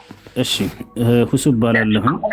ጥያቄዎች ምናምን ካሉ ጠይቀኝ ልመልስልህ። አይ እኔ አብዛኛው ጥያቄዎች ያው ወደ ዋናው ገባቢ ባቃቸው ደስ ይለኛል። እርግጠኛ አሁን ክርስቲያን ኦርቶዶክስ ነበርኩኝና ታውቃለህ፣ ብዙ ጊዜ ከነሱ ጋር ነበር መሰራው። ሙስሊሞች አሉ እና ከነሱ ጋር ነበር ጋር የሚሰራው እና ከነሱ ጋር ሲሰራ ወደ 6 ዓመት ምናምን ቆየሁኝና ከዛ በኋላ ለቀኩኝ። ያው የለቀኩበት ያው በስራ ምክንያት ነው እና ወደዛ ለመመለስ በጣም ፈልጋለሁ። እንደዛ መሆን ራሱ በጣም ፈልጋለሁ። አሁን እንደዛ እንደማታውቃለህ ያው አቅም የለኝም። ያው እርዳታ ፈልጌ ነው ባቸው መቀራታ የሆነ ነገር ጊፍት ያርግ ይሰጣል። በሱ ምክንያት እዛ አይማት ገብቼ ራሴን ማስተማር ፈልገው ራሴን ማስተማር የምችልበት መንገድ ለመፍጠር ነበር እንትን ያልኩበት የዛፍለት ለልጅ እና ያው አንተ እኔን ምራት የምትችል ከሆነ አንተ ከምትፈልጋቸው ሰዎችን አገናኝተኝ ከእነሱ ጋር ሆኜ እኔ ራሴን የምቀበልበት መንገድ እየፈለኩ ነበር። እሺ እንግዲህ ኢስላም ማለት ምናልባት ከዚህ በፊትም ሰምተህ ሊሆን ይችላል። ኢስላም ማለት ለአንድና ብቸኛ ለሆነው አምላክ ታዛዥ መሆን፣ እርሱን በፍጹም በብቸኝነት መገዛት፣ በእርሱ ላይ ቅንጣትን ሳታጋራ፣ ይሄ ነው። ቀደምት ነቢያት ሁሉ የታዘዙበት ነገር ነው። ይሄ አምላክ ቀደምት ነቢያትን ሲያዛቸው ወለቀድ በዐትና ፊ ኩሊ ኡመትን ረሱለን አን ያዕቡዱላህ ወጅተኒቡ ጣጉት ይላል። ሙሐመድ ሆይ በእርግጥም ከአንተ በፊት ነቢያቶችን ልክ ያለሁኝ፣ እነዚያም ነቢያቶች አንድ አላህን በብቸኝነት ተገዙ፣ በእርሱ ላይ ቅንጣትን አታጋሩ እያሉ ያስተምሩ ነበር እያለ ይናገራል። ስለዚህ ያንን አንድና ብቸኛ የሆነውን አምላክ በእርሱ ላይ ቅንጣትን ሳናጋራ እርሱን በብቸኝነት በፍጹም ማምለክ፣ ይሄ ነው ኢስላም ብሎ ማለት። ክርስቶስ ወይንም መሲሁ ከነዚያ ከነቢያቶች መካከል አንድ ነቢይና መልእክተኛ ናቸው። በጊዜያቸው ለእስራኤል ሰዎች ተልከው ነበር። አምላክ በርካታ ተአምራትን ሰጥቷቸዋል። የነቢይነታቸው የእውነተኛነታቸው ማረጋገጫ ይሆን ዘንድ ያን አንድ አምላክ እንድናመልክ ነው እርሳቸውም የሰበኩት። ሙሴም ልክ እንዲሁ፣ ከዚያም በፊት እነ አብርሃም፣ እነ ይስሐቅ፣ እነ ያዕቆብ እነዚህ ሁሉ የሰበኩት ያን ነው። በዚህ መንገድ ላይ እንድትሆኑ ጥሪ እናደርጋለን። ይሄ ነው ያለ ነገር። የምትማሩበት ምናምን ግሩፕ እሱ እስላማዊ ትምህርት የምትቀስምበት ግሩፕ፣ ምናልባት እስልምናን ከተቀበልክ ወደዚያ ግሩፕ የምናቀላቅልህ ይሆናል ኢንሻአላህ። አንተ ምን ትላለህ? ተፈል ፈልጋለሁ፣ በጣም ፈልጋለሁ። ከበር ለብዙ ነገር በቃ ብቻ ልገጽ ፈልገው ለዚህም ያው ትክክለኛ አልገባውም እንጂ የእነሱ ተከታታይ ነበርኩኝ። በቃ መከታተላለው ከእነሱ ጋር ስለነበርኩኝ። አሁን የሚገርም ነገር እንደዚህ አሁን ከነሱ ጋር በጣም እከራከራለሁ። የሚገርም ነገር እኔ ከብዙዎች ጋር እንከራከራለሁ እና በቃ መጨረሻ ላይ በቃ እስኪ ይሄ ልጅ በቃ እንትን ከሆነ ብዬ ለእሱና ያማከርኩት መንገድ አለ። እሺ አሁን ለመቀበል ዝግጁ ነህ ወይንስ ጊዜ ትፈልጋለህ? ለመቀበል ዝግጁ ነህ ወይንስ ጊዜ ትፈልጋለህ? እስልምናን ለመቀበል ዝግጁ ነህ ወይንስ ጊዜ ትፈልጋለህ? ያንተ ምርጫ። ኧረ ዝግጁ ነኝ። እሺ የምለውን ቃል አብረኸኝ የተከተልክ በል። እሺ አሽሀዱ አሽሀዱ አልሰሪ አሽሀዱ አልሻዲ አላ አላህ ኢላሃ ኢላሃ ኢላላህ ኢላላህ ወአሽሀዱ ወአሽሀዱ አነ አላህ አነ አላህ አላህ ሳይሆን አነ ነ አነ አላህ አነ አላህ አላህ ሳይሆን ላ ሳይሆን ነ ነ አነ አላህ ሙሐመደን ሙሐመድን ረሱሉላህ ረሱሉላህ። ማሻአላህ ጨርሰሃል። ከዚህ በኋላ ሙስሊም ሆነሃል። አላህ ምስጋና ይገባው። አሁን ያልከው ቃል የሻሃዳ ቃል ወይንም የምስክር ቃል ይባላል። የእስልምና ሃይማኖት የመጀመሪያው ትእዛዛትና መሰረት ነው። ትርጉሙም አሽሀዱ አላ ኢላሃ ኢለላህ ማለት እነሆ ከአላህ በስተቀር በእውነት የሚመለክ ሌላ አምላክ የለም ብዬ መሰክራለሁ ማለት ሲሆን ወአሽሀዱ አነ ሙሐመድን ረሱሉላህ ማለት ደግሞ ሙሐመድም የአላህ መልእክተኛና ነብይ ናቸው ብዬ መሰክራለሁ ማለት ነው። ከዚህ በኋላ ሙስሊም ሆነሃል። አንድ ሰው እስልምና ሲቀበል አምላክ አላህ ምን ያደርግለታል ወደሚለው ስንመጣ አምላካችን አላህ ሱብሓነሁ ወተዓላ ወደ እርሱ የተመለሱ ሰዎችን የመጀመሪያው የሚያደርግላቸው ያለፈ ኃጢአታቸውንና ስህተታቸውን ሁሉ ይቅር ይላቸዋል። ልክ ከእናቱ ሆድ እንደወጣ ሕፃን ልጅ ያለምንም ኃጢአት ንጹሕ አድርጎ ይቀበላቸዋል። ይህም በቃሉ ላይ ሲናገር ምን ይላል? ወኢኒ ለገፋሩን ሊመን ታበ ወአመነ ወዐሚለ ሷሊሐን ሱመ እህተዳ ይላል። ወደ እኔ ለተመለሰ ባሪያዬ እኔ ኃጢአቱን ሁሉ ይቅር እልለታለሁኝ ይላል። በቀጣዩ ዓለምስ ምን ቃል ገብቶለታል አምላክ አላህ ሙስሊም ለሆነ ባሪያው ከተባለ በቀጣዩ ዓለም ከሞቱ በኋላ ገነትን ሊያስገባው የዘላለማዊ ሕይወትን ሊሰጠው ቃል ገብቷል። ይህም በቃሉ ላይ ሲናገር ምን ይላል? ኢነ ለዚነ አመኑ ወዐሚሉ ሷሊሓት ለሁም ጀናቱ ነዒም ኻሊዲነ ፊሃ ወዕደ ላሂ ሐቃ ወሁወ ልዐዚዙል ሐኪም ይላል። እነዚያ በእኔ አምነው መልካምን የሰሩትን ገነት አስገባቸዋለሁ እያለ ቃል ገብቷል ማለት ነው። እሺ ይህን ይመስላል። አንድ ሰው እስልምናን ሲቀበል ሻወር እንዲወስድ ታዟል። ሻወር ትወስዳለህ። ከዚያ ንጹህ ልብስ በመልበስ ለአንድና ብቸኛ ለሆነው ለዚህ ለመስከርከውና ላመንከው አምላክ ብቻ ሶላትን መስገድ ትጀምራለህ ማለት ነው። አሁን ሙስሊም ጓደኞች ታገኛለህ በአቅራቢያ? በቃ እንደሱ ከሆነ ሶላት አሰጋገድን አስተምሩኝ ባላቸው። በጣም ቀላል ነው። ከነሱ ጋር መስገድን ትጀምራለህ። ጥያቄዎች ምናምን ካሉ ደስ ባለህ ጊዜ በዚህ ቁጥር ዋትሳፕ እጠቀማለሁ፣ ቴሌግራም እጠቀማለሁ። ጠይቀኝ፣ አናግረኝ። እሺ እሺ ወንድሜ እጠቀማለሁ፣ ሁሉም እጠቀማለሁ። ነው ነገር ያለው። አይሽ ስምህ ማን ነበር? ስሜ አማን። አማኑ? አማን። እሺ ስሙን መቀየር ካልፈለግ ችግር የለበትም። ስሙ አይ መቀየር እፈልጋለሁ ካልክ ያንተ ምርጫ ነው። ሚያውን ከሆነ ጥሩ፣ ማያውን ከሆነ ደግሞ ቀይራለሁ። ችግር የለውም። በቃ ምርጫ ነው። ደስ ካለህ እኔ አንድ ስም ልስጥህ፣ ፈቃደኛ ከሆንክ ያዘው። ይህንን መጠቀም እፈልጋለሁ እጠራበታለሁ ካልክ በዚህ መጠራት ትችላለህ። እሺ እሺ ወንድሜ። እሺ ሙሐመድ የሚለውን ስም በቃ በሙሐመድ ስም ጠርቻለሁ። እሺ እሺ ወንድሜ መልካም ጊዜ ይሆንልህ። እሺ ኢንሻአላህ። እሺ ቻው። እሺ እንመለስ። ሙሐመድ ምስጉኑ እዚህ ዓለም ላይ ደስ የሚለኝ ምስጉኑ ሊአነሁ መሕሙዱን ፊ ሰማእ ወፊ ልአርድ ወየውም አልቅያመት ከዛሊክ። እሺ ምን አልከኝ? እንቀጥል። እሺ ቀጥል። ኮንክሉድ እናድርግ። እሺ የተረገዘው እግዚአብሔር ነው አይደለም? ሲረገዝ ደግሞ ሌላ አምላክ ያልተረገዘ አለ ብለኸኝ ነበር። አንድ ጥያቄ ልጠይቅህ። አላህን ተረድተህ ጨርሰሃል አንተ? አላህን ተረድተህ ጨረስከው? ቆይ አንዴ ጨርሰሃል ወይ? የተጸነሰ አምላክ አለ ብለኛል። ያልተጸነሰ ሌላ አምላክ እንዳለ ነግረህናል። ትክክል ነው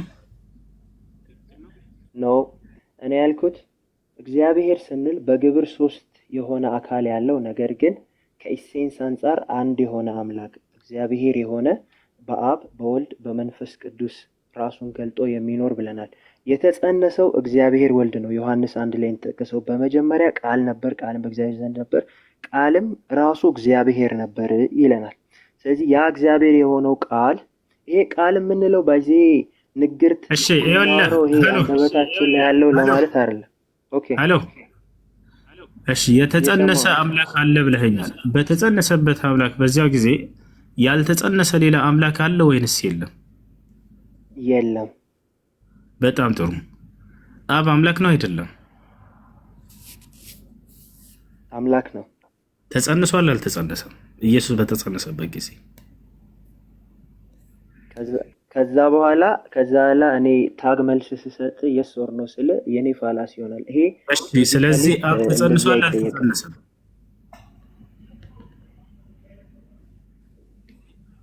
አብ ተጸንሷል አልተጸነሰም? እሺ፣ ይሄንን እንዴት ልመልስልህ? በታግ ኮስችን አይደለም ይሄ የሚመለሰው። አብ ተጸንሷል አልተጸነሰም? ታግ ኮስችን እየጠየቀኝ ነው። በታግ ኮስችን አይመለስም። ግልጽ ጥያቄ እኮ ነው። ከተጸነሰ እንደ ክርስቶስ በድንግል ማርያም ውስጥ በማህፀኗ ውስጥ ተጸንሷል። ታግ ኮስችን እየጠየቀኝ እኮ። እንደዛ ከሆነ እኔም ብዙ ጥያቄዎችን ፈጥሬ አንተ ፋላሲ እንድፈጠር ማለት ይችላል። ኖ ተጸንሷል አልተጸነሰም? በድንግል ማርያም ማህፀን ውስጥ ኖ አሁን በሎጂክ እያወራን ነው እኛ። ሎጂክ አይደለም።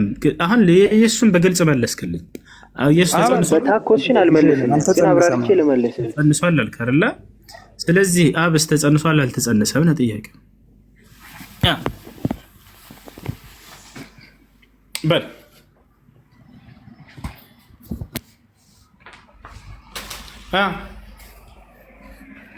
አብ አልተጸነሰም። እኔ ልመልስልህ እሱ አብ አልተጸነሰም። በግብር ይለያያሉ። አብ ወልድ መንፈስ ቅዱስ። ዲያቆን አብ አልተጸነሰም እያሉ ወልድ ደግሞ ተጸንሷል። ከዛ በኋላ እሺ፣ ስለዚህ የተጸነሰ አምላክ አለ፣ ያልተጸነሰ አምላክ አለ ማለት ነው። እንደዛ የአብ ቃሉ ነው። በመጀመሪያ ቃል ነበረ፣ ቃልም በእግዚአብሔር ዘንድ ነበረ። ዮሐንስ 1:1 ላይ ያ ቃልም ስጋ ሆነ ይላል። ስለዚህ በመጀመሪያ ቃል ነበረ። የአብ ቃል ነው ስጋን የለበሰው ቃሉ ማለት ነው እንጂ አብ አይደለም። ይሰማል? ስለዚህ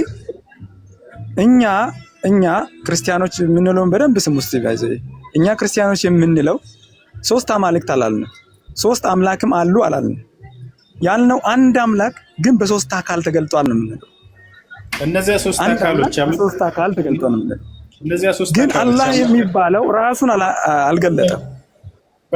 የኛ አምላክ ግን እነዚያ 3 አካሎች አምላክ ናቸው አይደሉም? አካል አሁን አንተ 3 አማልክት ልታደርግልኝ ከሆነ አንድ አምላክ ነው። አካል ግን ለምሳሌ ለምሳሌ አንተ እጅ አለ፣ እግር አለ፣ ጭንቅላት አለ። እነዚህ አካላት ናቸው። አንተ ግን አንድ ሰው ነህ። ይኸውልህ አብ አምላክ ነው አይደለም? በአካል ማለት ምን ማለት ነው? በአምላክነት አንድ ናቸው። በአካል 3 ናቸው። በአካል 3 ናቸው። ሶስቶቹ አካሎች አምላክ ናቸው አይደሉም? አብ አምላክ ነው፣ ወልድ አምላክ ነው፣ መንፈስ ቅዱስ አምላክ ነው። ግን 3 አማልክት አይባሉ። 3 አምላክ ሊል ነበር ወላሂ። አምልኮት እውነቱን ሊናገር ነበር አምልኮት። ኧረ አይደለም 3 አማልክት አላልንም ወይ አምላክ አሉ አላልንም። 3 አምላክ ሊል ነበር። ቶሎ ብሎ መለሰ። ለማንኛውም አብ የሚባለው ደግሞ በየቀኑ ራሱ ሙስሊም የሆነን ሰው አሰለምን ትላላችሁ። እንደ ጴንጤ እናንተም ድራማ ጀመራችሁ። እኔ አልጠበቅኩም ከእናንተ። ተው ዲያቆን ተው። ወላሂ ለአዚም እኛ ሙስሊሞችን አይደለም እናሰልመው፣ ውስጣችሁም ያውቃል። እሱን ተወቁ አይሆን። አይ በእውነት እንደ ጴንጤ ድራማ ጀመራችኋል። በእውነት ጭንቀት ላይ ናችሁ ማለት ነው። አብ ድራማ አትስሩ። ቆይ አንዴ ስነ ስርዓት ይዘህ አውራ። ትልቅ ሰው መሰልከኝ። ከዚህ በፊትም ብዙ ጊዜ ወርደሃል በስርዓት አልባነትህ ማለት ነው። ስለዚህ አዳምጣ። እሺ እኔም ጠይቃለሁ ባይዘው እኔም ጠይቃለሁ። በእስልምና ላይ ትመልሳለህ፣ ግን ችግርህ ታወርዳለህ፣ አትመልስም። እስልምናው ላይ ጥያቄ ሲመጣ ገና ካሁኑ ታወርዳለህ። ብሎክ ምንም አደረገ ወላሂ ስርዓት የለውም። ከዚህ በፊት ወደ 3 ጊዜ ወጥቷል። ምን ስርዓት የሚባል ነገር የለውም። አሁን ለምን እንዳወጣችሁት እራሱ አልገባኝም። ከወጣ ይቀር በስነ ስርዓት ላዋራው ነበረ። ምንም ማድረግ አይቻልም። ሲሁሱ እንጨርስ። እኔ እናንተ አልጨረስክም? እስካሁን ዲያቆኑ መለሰልህ እኮ ተሳስቷል። ኦልሞስት ጨርሻለሁ። ኖ ኖ ኖ በስጋ ያልተጸነሰ ሌላ አምላክ አለ። በስጋ ያልተጸነሰ አምላክ አለ ብሏል። እሱ ተሳስቷል ወይስ ትክክል? ኖ ኖ አይደለም። ቢካውዝ መሰለህ አንድ ነው ስንል እየነጠልን ማውራት አንችልም። በምን ተአምር አምላክ አለ? የለም። በድንግል ማርያም ማህፀን ውስጥ ያልተጸነሰ አምላክ አለ? የለም። የለም ብያለሁ። ያው ያ ዲያቆን አለ ብሏል። ተሳስቷል ማለት ነው። አምላክ አትበለኛ፣ አካል በለኝ። አካል አምላክ ሳይሆን አካል በለኝ። በጣም ጥሩ። አካል ካልከኝ አዎ አለ። አብና አምላክ ነው አይደለም? አልተጸነሰም። የአካል አምላክ ነው አይደለም? የአካል አምላክ ነው አይደለም? የአካል ኦፍ ኮርስ የአካል አምላክ ነው አይደለም? ነው አምላክ ነው። ጌታ ሰው ታዲያ አምላክ ነው?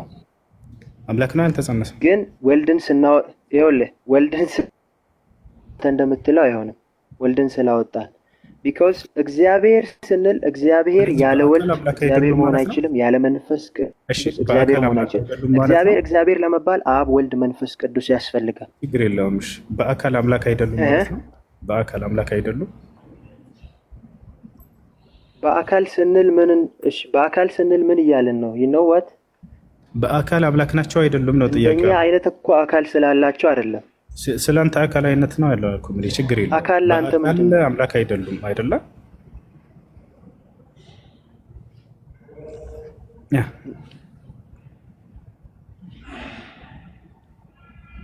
እኮ አካል የምንልበት አፈታት ሊኖረው ይገባል። አንተ አካል የምትለውና እኔ አካል የምለው አንድ ካልሆነስ አንግባባ ማለት ነው። ከኛ ጋር እያመሳሰልኩ አይደለም፣ ችግር የለውም።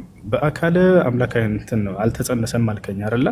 እሺ በአካል አልተጸነሰም ያልከው አካል አብ አምላክ ነው አይደለም?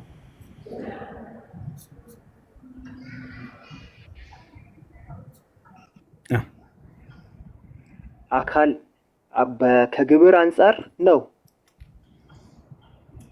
ከግብር አንጻር ነው እያወራን ያለ ነው። በዛ አንተ ያልተወለዱም አምላክ አለ ልትል ፈልግን ነው። እንደዛ ለማለት ፈልጌ አይደለም። ስለዚህ በአካል ያልተጸነሰ እሺ ኤኒዌይስ አሁን እንድጸልይ ትፈቅዳለህ አትፈቅድም? ላይክ አንተ ጸለይ እኔ ሰማሁ። ወደ ፍጡር ኢየሱስ ክርስቶስ ወደ ማን ነበር ሲጸልይ የነበረው ስለህና ያንተ የምትጸልይበት መንገድ በጣም የተለያየ ነው። ኢየሱስ ክርስቶስ ወደ አብ ወደ መንፈስ ወደ አብ ወደ ወልድ ወደ መንፈስ ቅዱስ ሲጸልይ ነበር። ኢየሱስ እኮ ለዓለም ኃጢአት ሲል ሰው ሆኗል። ምን ሆኖ መጣ? ይሄን እውነት ነው ማስረዳት ያልቻለው። ወደ ማን ነበር ሲጸልይ የነበረው ኢየሱስ ክርስቶስ? እዛ ጋር የሚጸልይ እሺ፣ ጸሎቱን ብትወው ራሱ እንደ ሰው በልቷል ጠጥቷል። ታዲያ አምላክ ነው ሲበላና ሲጠጣ የነበረው? ወደ ማን ነበር ሲጸልይ የነበረው ኢየሱስ?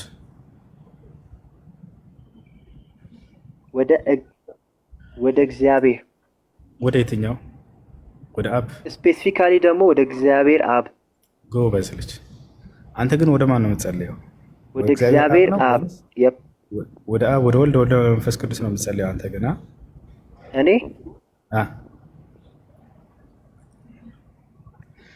ለእግዚአብሔር ነው የምጸልየው። ለእግዚአብሔር ስጸልይ መጽሐፍ ምን ይላል? በመንፈስ ቅዱስ በኢየሱስ ክርስቶስ ወደ አብ፣ ወደ ወልድ፣ ወደ እግዚአብሔር አብ ነው የምጸልየው። ወደ አብ፣ ወደ ወልድ፣ ወደ መንፈስ ቅዱስ ነው የምትጸልየው ወይንስ ወደ አብ ብቻ እንደ ኢየሱስ? ስለዚህ ወደዛ እንድጸልይ ይፈቀድልኝ። አሁን ወደ አብ፣ ወደ ወልድ፣ ወደ መንፈስ ቅዱስ ነው የምትጸልየው ወይንስ እንደ ኢየሱስ? ወደ እግዚአብሔር ነው። ወደ እግዚአብሔር ወደ አብ፣ ወደ ወልድ፣ ወደ መንፈስ ቅዱስ ነው የምትጸልየው? እኔ ወደ ወልድ ስለጸለይኩ ወደ ከግብር አንጻር ማለት ነው። ከግብር አንጻር ከሶስቱ አካል ለአንዱ መጸለይ ይችላል። ምክንያቱም የተለያየ ግብር ስላለው። السلام. الله أكبر الله أكبر أشهد أن لا إله إلا الله أشهد أن محمدا رسول الله حي على الصلاة حي على الفلاح قد قامت الصلاة قد قامت الصلاة الله أكبر لا إله إلا الله.